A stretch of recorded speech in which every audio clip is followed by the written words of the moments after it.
was a fantastically varied life. He was born in 1819. He died in 1901, same birth and death years as Queen Victoria. The parks were his first public activity. He collected, in the end, equivalent of £1 million, bought 3 plots of land, handed it over to Manchester Council and Salford Council. Then he got into railways, Manchester, Sheffield and Lincolnshire Railway. He was headhunted to go out to Canada because the biggest railway company in Canada had gone virtually bankrupt. He pulled it round in 2 years, got it into a profit, extended it. Filled with enthusiasm, he decided to dig a channel tunnel. Got 2 miles. The government took fright because they thought the dastardly French would invade through it, and they stopped him. He then went on to build an Eiffel Tower in Wembley. That got 155 feet up, electric lifts. It was magnificent. It was going to be the tallest building in the whole world.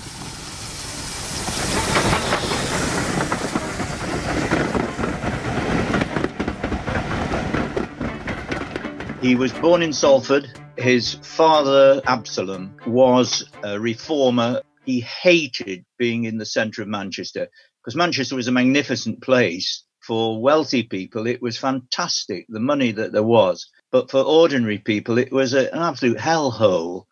Absalom couldn't stand working and living in the middle of Manchester, so he bought Rose Hill in Northenden, and that's where Edward grew up. But as a youngster, there's no doubt at all, he was very reform-minded. The way in which people lived and died in Manchester moved him greatly. That was the start of his public career, leading a campaign in Manchester and Salford, which had no public open spaces at all. He began the campaign in 1844. The 3 parks were all opened in 1846.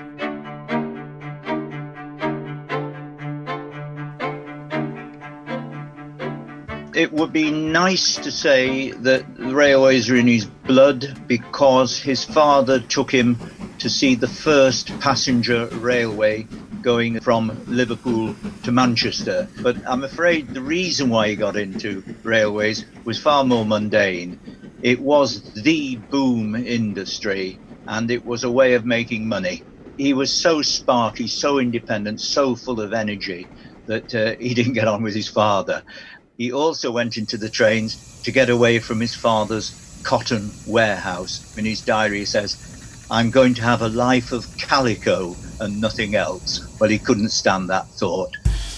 In one day, in the middle of what was called railway mania, there were over 600 bills presented in the House of Commons for new railway companies.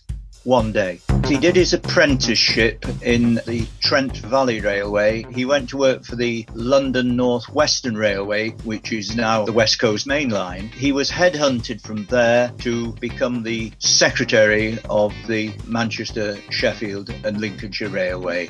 That was a very go-ahead railway. His salary depended on his success, and he made a tremendous success of it.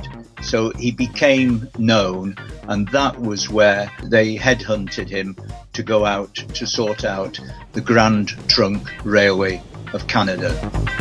He was an incredible traveller. A journey across the Atlantic was 10 days top speed. He made, I think, 15 journeys. So he went out to Canada and spent months sorting things out and then coming back. Of course, by then they had telegraph, so he was able to organise a lot from this country. Apart from being called the Railway King, his more normal title was the Railway Doctor because he would cure sick lines. But he was a brilliant manager.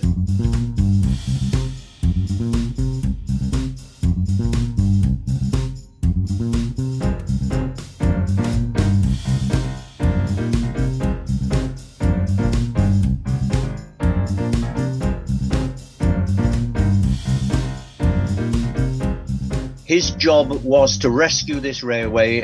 While he was coming and going to Canada, he met the Duke of Newcastle, who was the colonial secretary. The two men hit it off together, and the Duke of Newcastle asked Edward Watkin if he would get involved in negotiations to get a united dominion of Canada. And the key, as far as Watkin was concerned, was they wanted to have a railway which would go from the Atlantic to the Pacific. Watkin was negotiating with the premiers of all these provinces. He was negotiating with the Chancellor of the Exchequer in London. If you look at the map of Canada in the 1860s, you will see that there is British Columbia on the Pacific side. Most of the provinces were on the Atlantic seaboard. In between, an enormous area owned by the Hudson's Bay Company. They didn't want anybody else to have anything to do with it because they got a nice little corner, thank you. He wouldn't give up. He persuaded international businessmen to put up an enormous sum of money. They bought the land, and he was then able to construct the railway line through it.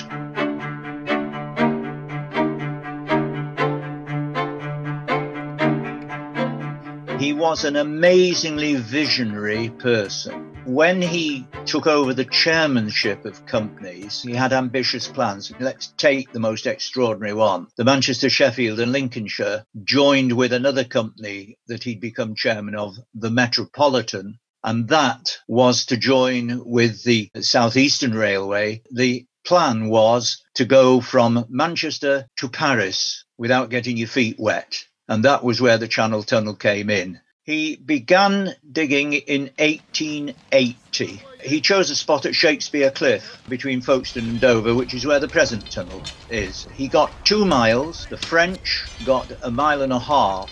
He used to take people down on freebies through the tunnel to the entrance to the tunnel, which had potted palms, electric lights, plenty of hospitality. And at one time, it became part of the London scene. But unfortunately, the establishment was frightened to death because at the time, France had been this country's enemy for hundreds of years. They really genuinely thought that the French would invade through it.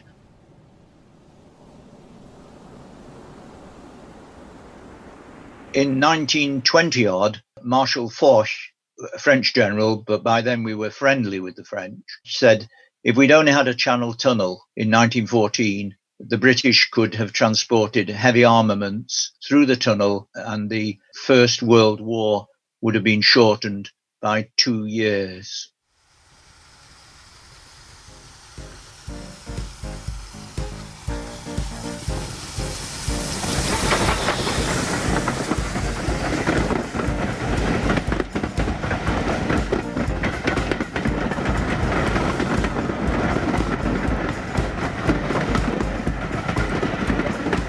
He managed to get the Great Central Railway built. 1899, when he was desperately ill, was the official opening at Marylebone Station. He was in a wheelchair, having had heart attacks.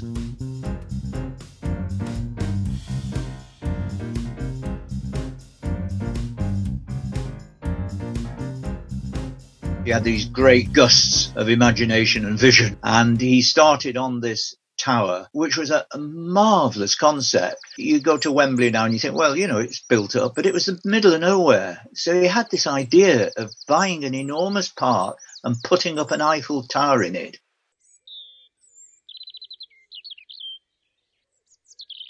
But that's the early 1890s. It got 155 feet up with an electric lift to the first platform. The views were fantastic from up there. He planned to have 3 platforms with Turkish baths, restaurants, observatories. It was really lavish. But the money ran out, and before the money ran out, incredibly, it began to sink. It was a disaster.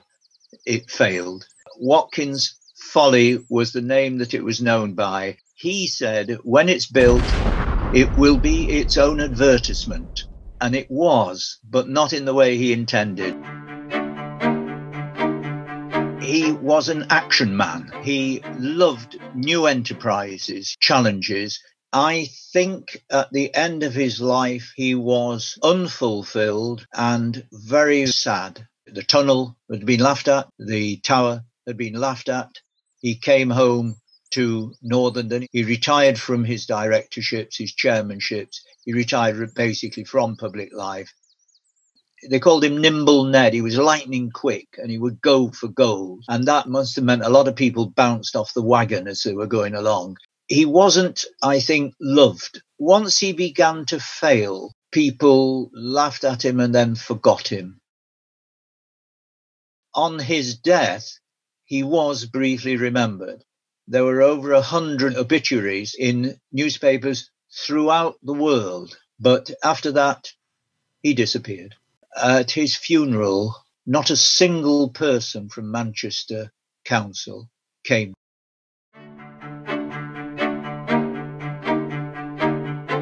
This man is worth remembering. Tunnel, Wembley Tower, Canada, Parks, Great Central Railway, all the other railways as well, all his brilliant schemes abroad and in Britain, and we're doing our best.